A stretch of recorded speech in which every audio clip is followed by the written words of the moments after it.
Life is an infinite and all-encompassing chain of events. However, as a vain species, we are easily consumed by our own narrative and left blind to the whole story and how we fit into it. Without even a distant hope of finding your voracious duty, it is impossible to live the best life you can. I believe that to succeed in maximizing life's multitudinous splendors, we have to find our own place in the world and fulfill our unique purpose. We've been told since we were little that money can't buy happiness.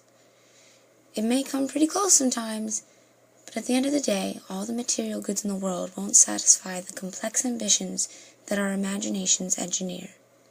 So okay, I get it. But if money won't bring me happiness, what will? Perhaps the answer isn't one you can ask someone else, but one you have to find for yourself. If you aren't happy, you should search vigorously for something that feels right to you. We all deserve to be in a place in our life where we feel a sense of belonging. In Fitzgerald's The Great Gatsby, we see how empty the indulgent lives of the wealthy can be.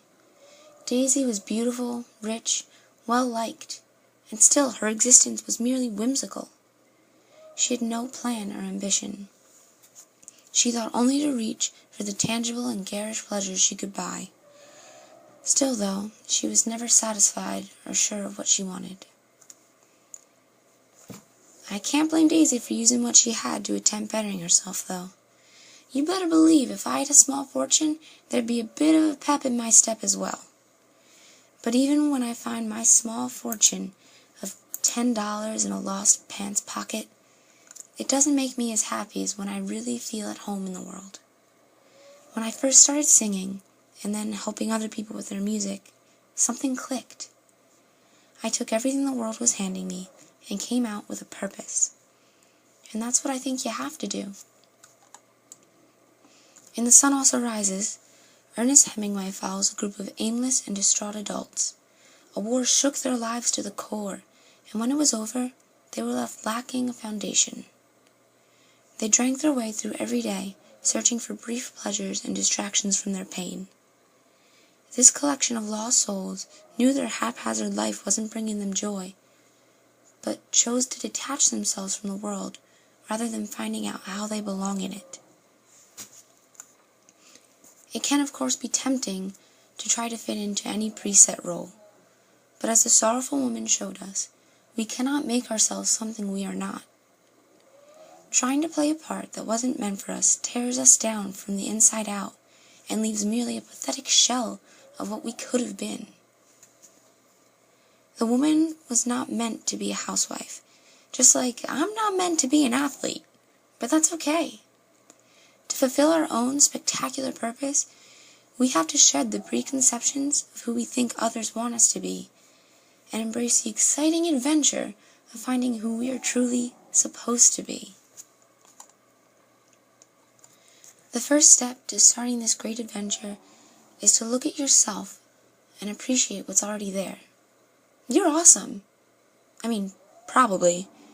The point is, to figure out where you're going, you need to understand where you're coming from and embrace it. No matter what happens in this world, you always have yourself. Sometimes, we're tossed a lot in life. Setha in Beloved lived a traumatic and horrific life that literally haunted her. She lost her sense of self in her pain and wasn't able to move forward. Setha never thought of herself as worth working on until the very end of the novel. When she finally did, we were left with the hope that she could grow and rebuild her life through accepting her past. Now, of course, I read all of Beloved, cover to cover, but if you didn't, you should look into it. If Setha can overcome all she went through and come out hopeful on the other side, I think we should at least give it a shot. So there it is.